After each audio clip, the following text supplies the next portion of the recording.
All right, I'm gonna go ahead and take apart the hive here. This is one where they absconded yesterday. I don't quite know what happened, if they, the bees here just got sick of being in this hive and took off. This was a wild swarm I caught 4 or 5 years ago. It's been a really good colony. They've fed a lot of the colonies I have now were swarms from this hive. I probably should have checked it a little closer. There's a lot of black comb in here, and it might just be that it was getting old, and they decided it was time to take off and start something new. You know, I'm never the best beekeeper, but I try to keep beekeeping really easy. That's my rule. It's just got to fit in with everything else I want to do, and so I don't do height checks, and I never find the queen and all of that type of stuff. I catch wild swarms and stick them in a box, and most of them live, and I get quite a bit of honey. Always have honey. So all the boxes I made myself, frames I make myself, so it's very low cost. It's very, very, very headache free.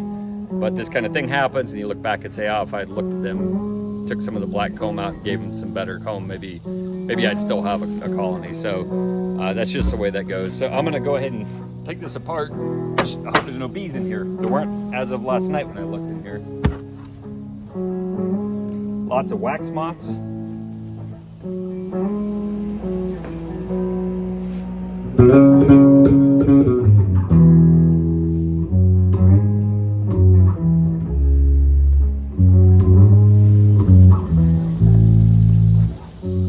What I'll do with these are all empty, no honey. What I'll do with these is I'll stick them in the freezer for a few days, and then I'll probably cut this wax out. This one doesn't look too dark. Any of them that are black comb, I'll cut it out and then put a new foundation in there.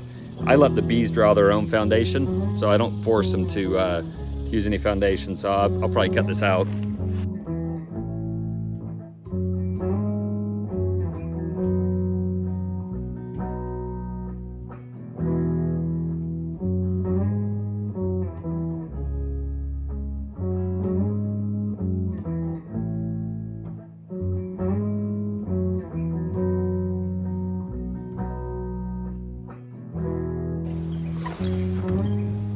Here, this is some of the black.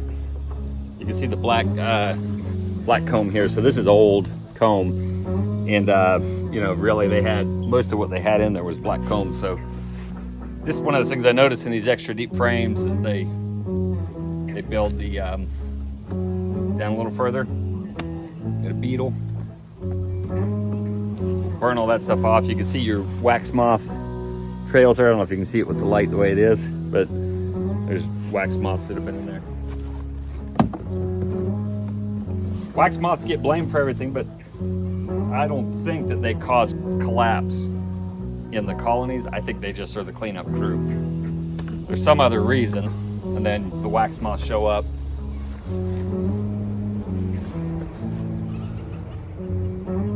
It's kind of like every time there's a fire truck there. He's not causing the fire.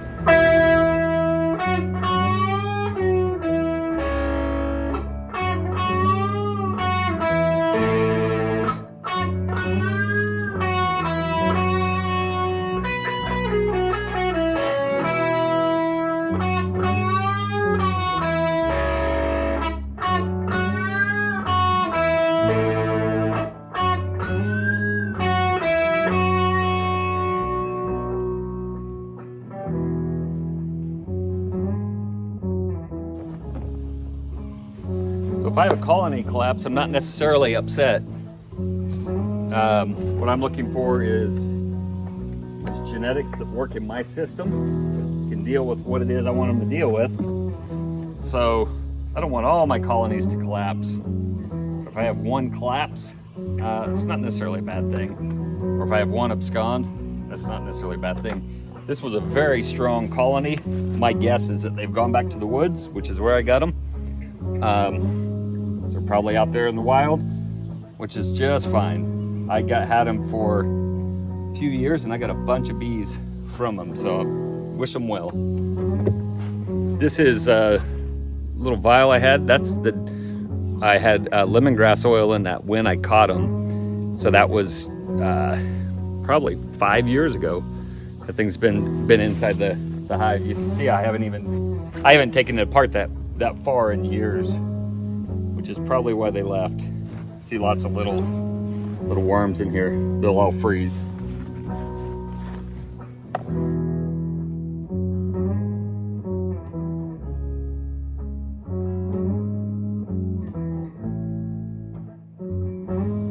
You know, I think years ago, beekeeping was a thing where every farm had some hives. And so you had to keep it easy because you were making hay and had sheep and cows and pigs. You had to milk cows and do everything else. And so that's really what I want to be at, is this real basic form of beekeeping that fits onto a farm where I've got a lot of other stuff going.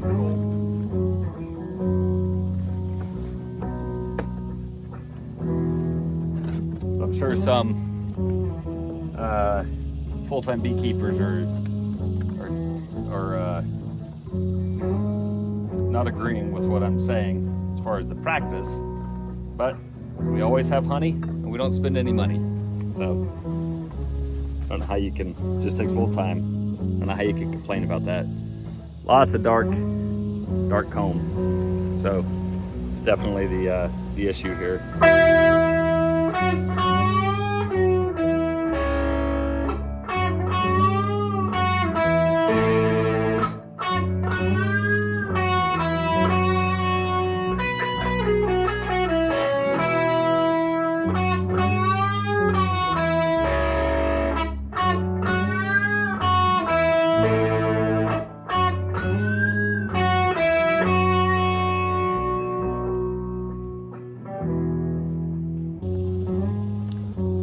When I got into this last night, I noticed a little swarm, and I had noticed a lot of activity around it. I got into it last night at about probably 9 o'clock, just opened it up, and it was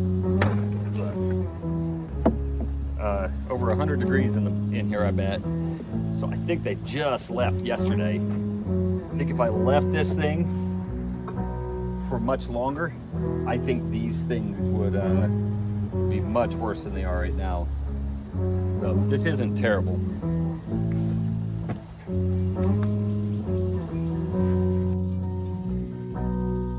All right, so this is what it looks like inside. I'll need to get all this old comb out of here, and then I'll burn this in here. I think this has only been abandoned for maybe 1 day, so there actually aren't a ton of wax moths in here. But then I'll come in with the torch. I just have a little propane torch like this. And this is what I'll do.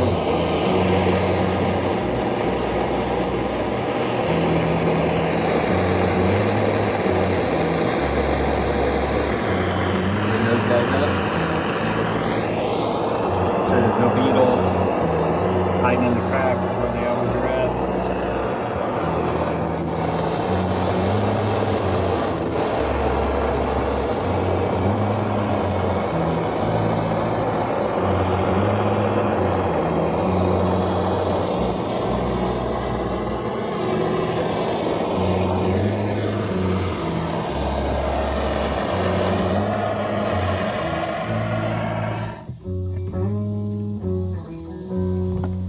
I don't want to leave all this junk around here because I'd like to kill all the wax moths I can, because I have all the other colonies right here. They're strong enough to fend them off. I'm pretty confident, but still, if another parasite, I don't want them around.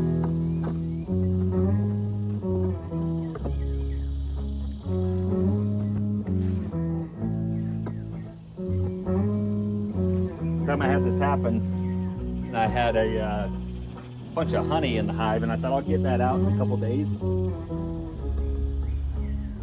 I came back within a couple days, and it was gone, 100% gone. I'm guessing most of it went into my other colonies, but there's a rule in nature that unguarded resources attract parasites. It's a rule of human nature as well, I've decided. Unguarded resources attract parasites.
freezer's just full of bones for my